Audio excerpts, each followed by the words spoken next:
How Allied inaction to the violations of the Treaty of Versailles led to the suffering of millions and the rise of a massive threat.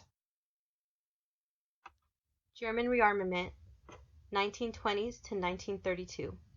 How could Germany, a country that was isolated by its European peers, restricted in their military capacity, rearm so quickly and pose a threat to the status quo in Europe by 1936? This was an incredible feat considering that less than a decade prior, Germany had a limited military, limited navy, and no air force. During the Weimar Republic, Germany began to rearm itself with some collaborations with the Soviets. Rearmament was done covertly and was supported by the German people, many who believed that the Treaty of Versailles was unjust. German rearmament under Hitler, 1933. Germany had been isolated for some time, and even with Hitler taking control in 1933, the international community was not paying special attention to the quick rearmament of Germany. The first step to rearmament came in 1935 when Hitler denounced the disarmament clause of the Treaty of Versailles. He then increased military personnel and began to build the Luftwaffe, a clear violation of the Treaty of Versailles. Conscription was reinstated, and while many in the international community were outraged, some people felt that Germany had the right to build its defenses and protect themselves. German technology and advantages. As Germany quickly rearmed itself, it did so with some advantages. The first being that because Germany was essentially starting from scratch, they did not have obsolete equipment or ideas. During Hitler's reign, military spending was a priority with special attention given to the buildup of the Air Force.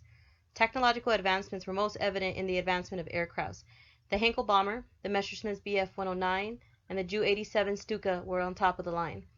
Panzer III assisted with breaking enemy lines, and they used radio communications for their armored vehicles. The well-known Blitzkrieg, or Lightning War, was fast-moving unit that combined with tanks and aircraft assaults to encircle the enemy. Although Germany now had a large army, they used technology to build a modern military. On March 7, 1936, German troops entered the Rhineland, which was supposed to remain demilitarized under the terms of the Versailles Treaty.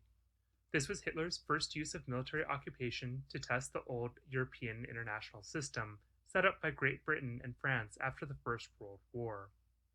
Hitler needed the Rhineland in order to both protect the Ruhr industrial region against potential threats. French attacks, and to have a staging ground for the Wehrmacht to attack the Netherlands, Belgium, Luxembourg, and France without warning, as he later did in 1940.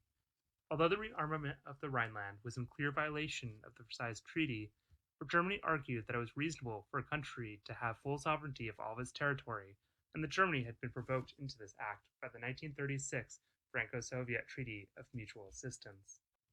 Although this might seem to be a missed opportunity to stop Hitler in 1936, German rearmament meant that the Wehrmacht would not be easy to defeat. The only country that could directly challenge Germany's occupation of the Rhineland was France, but France was reluctant to take action without allies. Great Britain had somewhat legitimized Germany's rearmament by signing the Anglo-German Naval Agreement in 1935, and was currently distracted by Mussolini's invasion of Ethiopia. For different reasons, the United States and the Soviet Union were uninterested in getting involved with another conflict in Europe. Therefore, France seemed out of allies and unwilling to act. Having occupied the Rhineland with virtually no international protest, Hitler decided to push his luck elsewhere. In early March of 1938, Germany invaded its neighbor to the south, Austria. Even before this annexation, many in both nations had sought union. The event was coined the Anschluss, loosely translated as a joining, which would lead to a greater Germany. Hitler saw Austria as a place where he'd be embraced by other German-speaking citizens, and he was absolutely correct. He was met with very limited resistance. On the contrary, he was met with enthusiastic crowds and a populace very willing to join in the persecution of Jews. 3 days after the invasion, the Austrian chancellor resigned under coercion from the Nazis, as he pleaded with Austrian forces to not resist. Other Austrian politicians quickly followed suit, and even Cardinal Innitzer supported the concept of no resistance to the chagrin of the Pope in Rome.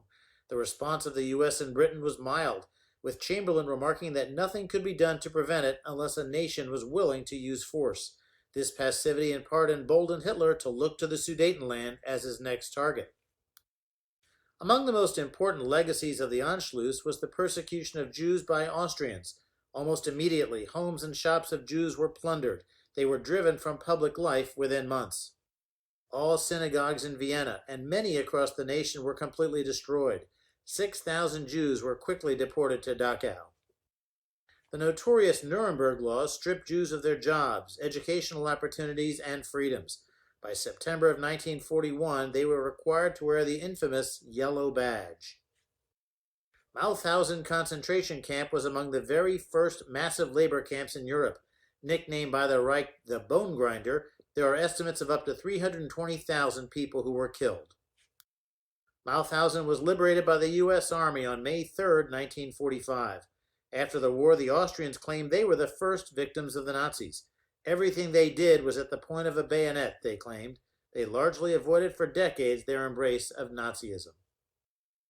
The Sudetenland and Appeasement, September 1938. The Sudetenland was a mostly ethnic German border region of Czechoslovakia. In the summer of 1938, Berlin-backed groups such as the Sudetendeutsches Freikorps began a campaign of chaos. In response, the Czechs began manning their border defenses and mobilized their armies. Hitler feigned outrage as to this development and demanded German annexation of the Sudetenland. Hitler kept pushing more and more demands onto the Czechs, such as allowing Poland and Hungary to grab pieces of their country. He planned to invade Czechoslovakia on October 1st, 1938. To avoid going to war with Germany, Chamberlain of Britain and Daladier of France attempted a policy of appeasement towards Hitler. They met with him and Mussolini in Munich on September 29, 1938.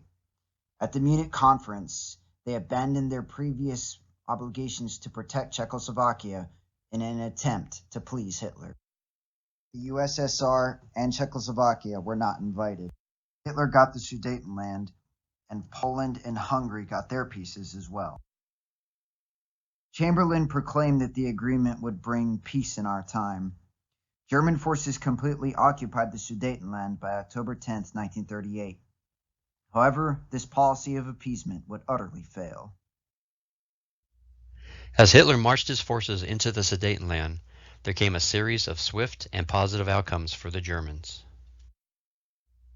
Most important were the labor, natural resources, and industrial capabilities that would further propel the Nazi war machine. In the initial occupation, Germany acquired 66% of Czechoslovakia's coal resources, 70% of her iron and steel, and 70% of the electrical power production. The Czech army was quickly disbanded. The Germans also took control of the already highly established arms industry. Chemical and fabrication factories were seized and utilized for German mandates. Nearly 1/3 Czech laborers would be sent to the Reich as a cheap source of forced labor. Political manipulation also continued at a rapid pace. The provinces of Bohemia and Moravia were adjusted to become German protectorates and annexed directly to the Reich. Konstantin von Neurath, the former German foreign minister, was installed as Reich protector. Although Slovakia became an independent state under the leadership of a Catholic priest, Josef Tiso, he and his followers established a fascist one-party dictatorship closely allied with Nazi Germany.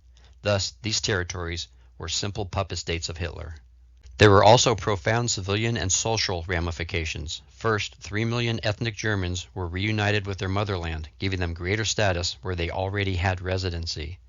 Besides the shocking displacement of laborers already noted, this would also be the first heinous step towards genocide by Germany in conquered lands. At least 263,000 Jews who had resided in the Czech Republic in 1938 would soon die at the hands of the Nazis. After years of ignoring many violations and provocations, Poland, Britain, and France would feel the bite of a reinvigorated Wehrmacht, and millions would suffer and die.